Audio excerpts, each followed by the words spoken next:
드리겠습니다. 나는 전능하신 아버지 하나님 천지의 창조주를 믿습니다. 나는 그의 위라신 아들 우리 주 예수 그리스도를 믿습니다. 그는 성령으로 잉태되어 동정하며 마리아의 나시고 본디오 빌라도의 고난을 받아 십자가에 못 박혀 죽으시고 장사된 지 사흘 만에 죽은 자 가운데서 다시 살아나셨으며 하늘에 오르셔 전능하신 아버지 하나님 편에 앉아 계시다가 거기로부터 살아있는 자와 죽은 자를 심판하러 오십니다. 나는 성령을 믿으며 거룩한 공교회와 성도의 교제와 죄를 용서하는 것과 몸의 부활과 영생을 믿습니다. 아멘. 찬송가 302장입니다. 302장. 찬송가 302장.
성경 말씀 보겠습니다. 에베소서 4장 25절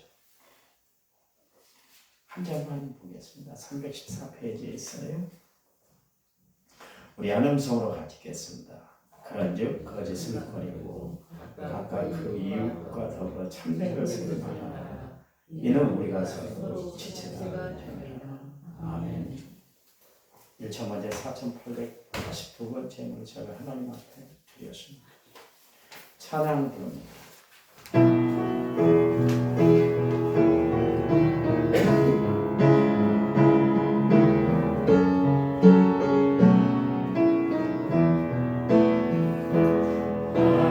하나님은 너를 지키시는 자 너의 우편에 낮에 해와 밤에 달로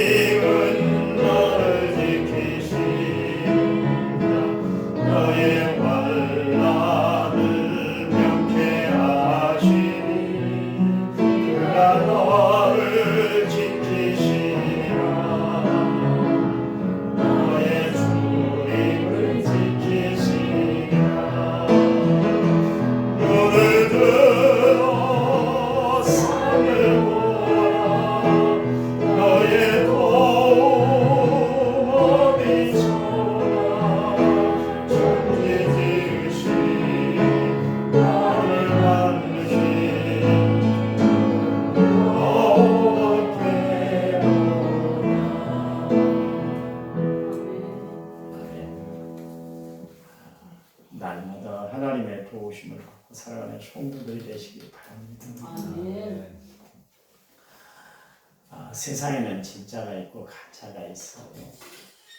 진짜를 오리지널이라고 그러고 가짜를 이제 이미테이션이다 그렇게 이야기를 하죠.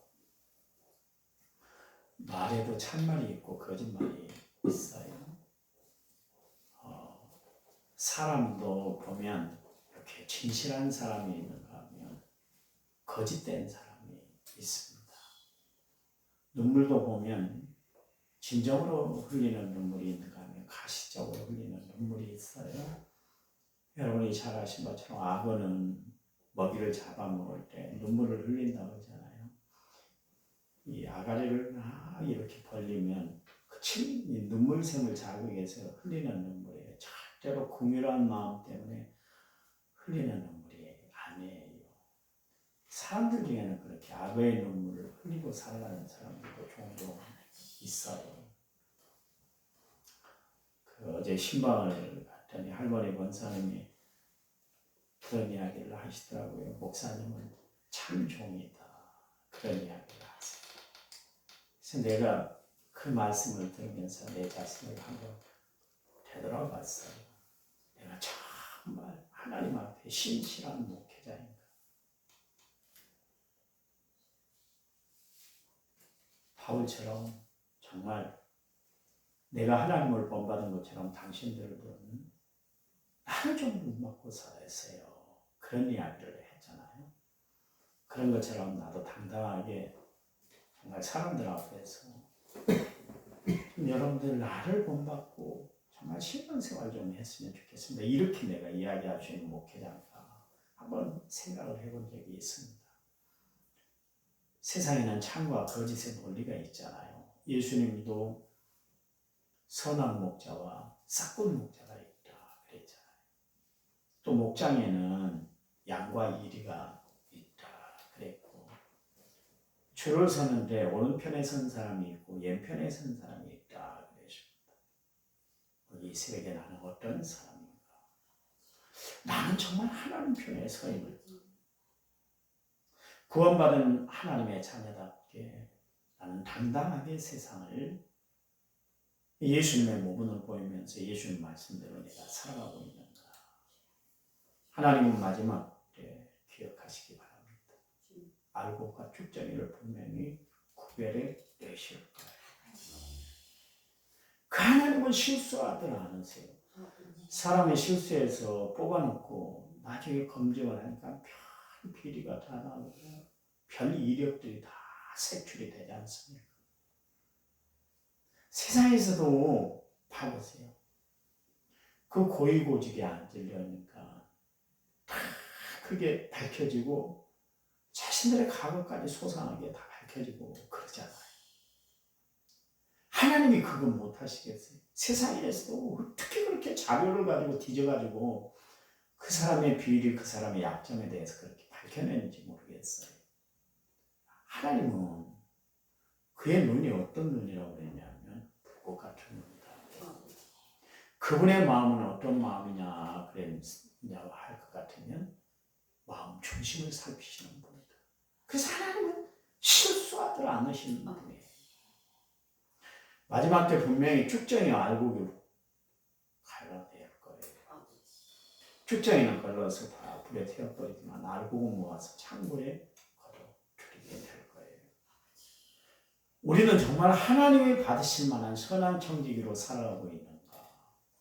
내 신앙 늘 이야기합니다만 이대로 좋은 것입니다. 타이틀이 중요한 게 아니라 목사가 중요한 게 아니고 장로는 타이틀이 중요한 것이 아니고 안수집사 권사라는 타이틀이 중요한 것이 아니라 하나님 보시기에 합당한 삶, 하나님 보시기에 합격점을 내가 받고 살아가고 있는가. 이 새벽에 우리 자신들을 한번 살펴봐야 될 점이 있습니다. 성경에 기록된 하나님의 사람들의 공통분모가 있는데 그들은 다 고난을 받았다. 그 이야기. 은도, 금도, 사람도 다 연단이라는 그런 재령 과정을 통해서 순음을 그리고 순금을 참신앙 하나님이 골라내세요. 그래서 잠언 17장 3절 말씀에 도가니는 은을, 풀무는 금을, 그 다음에 여호와는 사람의 마음을 연단하신다 그랬잖아요. 그 연단 과정을 잘 이겨내야만 정말 순금이 되는 것처럼 참신앙이 되는 거예요. 고난 없이는 절대로 참신앙을 나타낼 수가 없어요. 여러분, 하나님 마음에 합한 삶을 살았던 나이, 그 인생이 얼마나 고달팠습니까? 그렇잖아요. 늘 이야기합니다만 10년, 길게는 20년 동안 사울의 낯을 피해서 도망다녔잖아요. 얼마나 비참했겠어요. 그 젊은 시절을 거기서 다 보내버렸잖아요. 그래서 나이가 들어서 좀 이제 편안하게 살겠다 싶었더니 셋째 아들 압살롬하고 넷째 아들 아도니아가 아버지에게 정면으로 반박을 하고 반란을 일으켰잖아요. 사람들이 뭐라고 그러겠어요? 하나님의 말씀대로 산다고 그러는데 저 집안 저꼴 좀 봐. 다윗 집안 저꼴 좀 봐. 저게 하나님 믿는 신앙 그 가정에서 저런 일이 벌어질 수 있어. 별소리를 다 들었어요. 다윗이 어떻게 낯을 들고 다녔겠어요. 압살롬 반역을 일으켰을 때는 너무 갑자기 이루어진 일이었기 때문에 황급히 신발 신을 겨를도 없이 도망가는데 황포로 자기 얼굴을 가리고 도망갔어요. 참나 내가 다윗 왕이야. 나는 의롭게 살았는데 불의한 아들이 나에게 이렇게 반란을 일으켜서 내가 어쩔 수 없이 도망가. 그러면 도망가는 것이 아니라 아들이 반란을 일으켰다는 것 때문에 사람들 앞에 얼굴을 보일 수가 없었어요. 얼굴을 가리고 그렇게 도망갔다. 그런 게 아니에요. 그 시간이 얼마나 찾아뵙겠어요. 얼마나 힘들었겠어요. 근데 이런 모든 일련의 과정들이 다 하나님의 다윗을 다윗되게 만드시는 연단의 과정이었어요. 그가 늘 하나님 앞에 마음을 두고 살았잖아요. 저는 하나님의 말씀을 음식 삼겠어요. 나는 새벽을 깨울 거예요. 어떤 상황, 어떤 처지, 어떤 형편에 처하든지 간에 다윗은 세상 분위기에 휩쓸리지 않았어요. 왜 그랬습니까? 그의 마음이 하나님께 고정되었기 때문에 그래요. 기복 없는 신앙, 좋은 신앙이요. 어려울 때도, 힘들 때도, 복잡할 때도 여러분 하나님만 바라보고 살아가시기 바랍니다. 다윗이 그래서 그랬잖아요. 나는 여호와만 바라보며 그랬어요. 도울 힘이 없는 인생을 의지하지 말고 도울 힘이 없는 반백을 의지하지 말아라. 그랬잖아요. 욥이 어떤 사람입니까? 성경의 표현대로 동방의 의인이었잖아요. 하루아침에 모든 것을 다 잃어버리고 제 가운데 앉아서 탄식하는 사람이 되게 됐어요. 그런데도 불구하고 여기 결코 하나님 앞에 입술로 범죄하지 않은 것은 이 신앙 때문이에요. 하나님은 일정하신 하나님, 작정하신 것은 반드시 이루시는 하나님이시다는 것을 알았기 때문에 자기가 재난 가운데 있는데도 불구하고 한마디 하나님을 향해서 원망불평하지 않았어요. 불편한 마음을 가지지 않았다. 그런 이야기. 한번 생각을 해보세요. 재난 가운데, 제 가운데 앉아서 털푸덕 앉아있는 자신을 바라보면서 얼마나 정말 마음이 답답하고 정말 절망스러울 것이에요. 그런데도 그는 그 상황과 처지에 휩쓸리지 않았어요. 꿋꿋하게 자신을 지켜냈어요. 그랬더니 욥기 42장 10절 말씀에서 욥의 친구들을 위하여 기도할 때 여호와께서 욥의 공경을 돌이키시고 여호와께서 욥에게 이전 모든 소유보다 갑절로 주셨다. 그렇게 이야기를 하고 있습니다. 끝까지 믿음으로 참고 인내하며 자기의 신앙을 끝까지 지켜냈더니 하나님이 배나 되는 축복을 그에게 허락해 주셨다. 그런 이야기. 중요한 단어가 하나가 있어요. 욥기 42장 10절 말씀에 보면 돌이키시고 주셨다. 하나님이 돌이키게 하셔야 우리의 모든 상황이 역전되는 줄 믿으시기 바랍니다. 하나님이 주셔야 흔들림이 없는 굳건한 믿음을 가지고 살아가게 되는 줄 믿으시기 바랍니다. 그러니 우리의 삶은 하나님이 주관하는 삶이 되어야 돼요. 하나님이 돌이켜주시고 하나님이 허락해 주셔야 된다. 그런 이야기예요. 내 세상만 바라보고 살아가요. 세상만 붙들는 거예요. 세상이 전부인 것으로 하나님이 우리의 전부인 줄 믿으시기 바랍니다. 우리가 어떤 사람이요? 하나님 없이는 살아갈 수 없는 사람입니다. 그래서 찬송가 착시가는 주 없이는 살 수가 없다 그랬잖아요. 저와 여러분, 주 없이는 살 수 없는 존재인 줄 믿으시기 바랍니다. 그런가 하면 정말 남자다운 남자, 불같은 남자, 그래서 그의 별칭이 불의 선지자로 부름받은 엘리야가 있잖아요.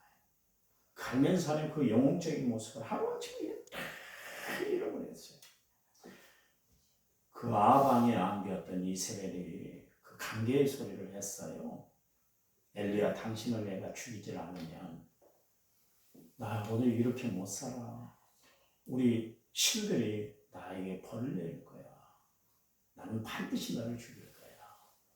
그 이야기를 듣고 엘리야가 얼마나 낙심이 천만했던지 저 브엘세바 로뎀나무 아래 가서 죽기를 갈망하고 있잖아요.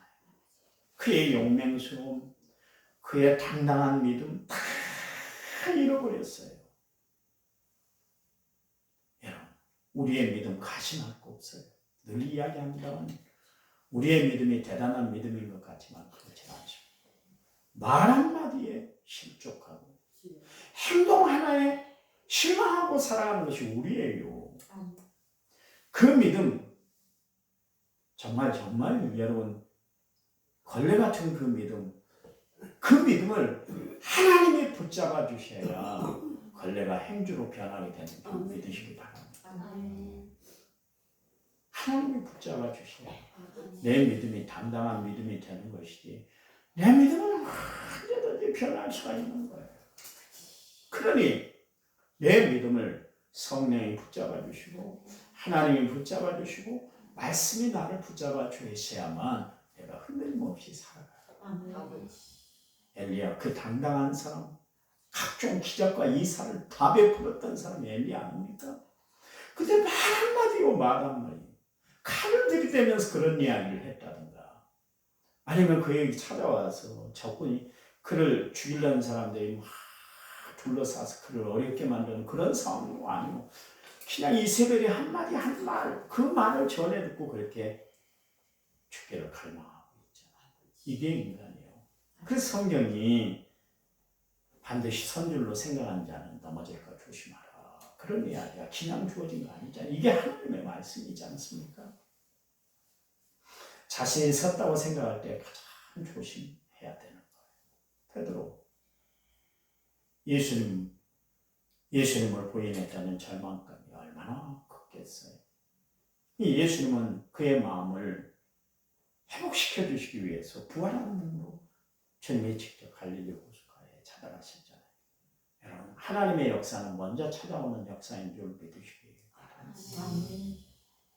내가 의로워서 찾아온 것이 아니라 내가 회개했기 때문에 찾아온 것이 아니라 하나님은 먼저 찾아오셔서 성령이 내 마음을 두들게 해서 내 마음 문을 열고 회개케 하시는 거예요. 심지어 회개하는 것까지도 하나님이 역사해 주셔야. 여러분, 그냥 회개가 되던가요? 어쩔 때는 죄를 짓고도 당당하게 살아요. 다윗, 우리 안에 바세바를 범하고 나고 그 아이를 낳았을 때, 첫 번째 아이를 낳았을 때 그들 사이에서 낳았던 아이를 하나님이 거둬가셨잖아요. 그렇잖아요. 그러면서 나단 선지자를 미리 보내셔가지고 그에게 어떻게 이야기해요? 죄인이라고 회개케 만들자. 그 아이를 낳을 때까지 10개월 동안 다윗은 눈을 싹 가리고 살았어요. 입을 싹 봉하고 살았어요. 그래서 하나님 앞에 의로운 척 그렇게 살았어요. 이게 다윗이요. 하나님 마음에 합한 사람은 다윗도 하나님 앞에 범죄하고 나서 말끔히 살았어요. 그게 인간이요. 그게 믿음이 뭡니까? 아무도 아니요. 여러분, 믿음 자랑하지 마세요. 어떤 사람은 감정에 푹 빠져가지고 하나님 말씀 듣는 것보다 감정을 더 신뢰하는 사람이 있는데 이야기한다고는 누가 본 천국이 중요한 것이 아니라 내가 갈 천국이 중요한 줄 믿으시기 바랍니다. 내가 중요한 거예요. 내가 중요한 거예요. 그래요. 우리가 무엇을 의지하겠어요? 오직 그러니까 우리는 하나님만 의지하고 하나님만 바라봐야 되는 거예요. 근데 주님이 부활하신 몸으로 나타나니 갈릴리 호수가에 나타나셨어요. 나타나신 이유가 뭐예요? 그의 잃어버린 자신감을 회복시켜 주시고 그러면서 내 양을 치라, 내 양을 먹이라, 내 양을 치라 그러면서 그의 사명을 회복시켜 주셨어요. 그것도 부족해서 예수님은 어떻게 하셨어요? 단도리를 단단히 하시기 위해서 베드로에게 이야기합니다. 그리고 500명의 사람들에게 이야기를 했잖아요. 예루살렘을 떠나지 말고 기도해라. 그러면 몇 날이 안 돼서 너희들이 성령을 받을 거야. 그 말씀에 의지해서 120명의 문도들이 마가의 다락방에 들어가서 기도했는데 그 중에 베드로도 있었단 말이에요. 그러고 나서 성령을 충만히 받으니까 베드로가 하나님을 위해서 일하는 진실한 사람으로 변화됐잖아요. 주의 담대한 증인으로 다시 세움을 받게 됐잖아요. 하나님은 우리를 세워주시는 하나님이세요. 예수 잘 믿으신 줄 믿으시기 바랍니다. 그 믿는 믿음 가지고 하나님은 오늘도 당신의 일에 파트너십으로 사용을 하세요. 율법에 613개의 조항이 있습니다. 그러니까 사람들이 후대의 사람들이 율법의 말씀들을 다 이렇게 조각조각을 내서 613개의 조항을 만들었어요. 그 중에 하나가 365개, 하지만 하나가 248개, 토합 613가지 조항이 있어요. 하나님은 그의 자녀들에게 해야 할 일과 하지 말아야 할 일을 말씀하고 계시죠. 신명기서 28장을 우리는 축복의 장이라고 이야기합니다만 그런데 신명기 28장은 또한 저주의 장이기도 해요. 축복의 장이 3분의 1이라는 것 같으면 저주는 사실은 3분의 1가 기록되어 있는 것을 알 수가 있습니다. 그것은 무슨 일이 아니에요. 이스라엘 백성은 하나님의 백성이라면 해야 할 일과 하지 말아야 할 일이 분명히 있다는 거예요. 하나님은 그것을 분명히 선을 그어놨어요. 우리 인간은 그것을 범해서는 안 되는 거예요. 오늘 본문에 보니까 우리가 해야 할 일에 대해서 말씀을 하고 있잖아요. 28절 말씀에 선한 일을 하라. 29절 말씀에 선한 말을 해라. 그래서 사람들에게 은혜를 좀 끼치고 살아. 그랬어요. 그러면 30절 말씀에 성령을 근심되게 하지 말아라. 이 세 가지를 바울은 분명하게 이야기를 하고 있습니다. 내일 이야기하겠습니다만 28절에 보면 선한 일을 하라. 선한 일을 하는 것이 어떤 일일까요? 마음을 돌이켜서 하나님이 원하시는 삶을 살아가는 것이 선한 일이에요. 여러분, 하나님 앞에 정말 신실한 삶을 살아가십시다. 하루를 살더라도 진실하게 살아가는 성도들이 되시기를 간절한 마음으로 부탁을 드립니다. 하나님 감사합니다. 우리를 사랑하셔서 은혜와 긍휼과 사랑과 자비로 날마다 함께해 주시니 감사합니다. 오늘 하루 살아갈 때 하나님이 위로부터 내려주시는 평안을 누리고 살아가는 저희들 말씀대로 살아 하나님의 마음을 기쁘시게 해드리는 삶을 살아가는 저희들 되도록 축복해 주시옵소서. 감당할 수 있는 믿음을 주시옵소서. 이겨낼 수 있는 힘을 허락하여 주시옵소서. 이제는 길이요 진리요 생명 되신 우리 주 예수 그리스도의 은혜와 하나님 아버지 지극하신 사랑과 성령님 위로교통원의 충만한 역사 오늘 말씀을 받은 모든 성도들 위해 이제부터 영원토록 함께 하시기를 간절히 축원하옵나이다. 아멘.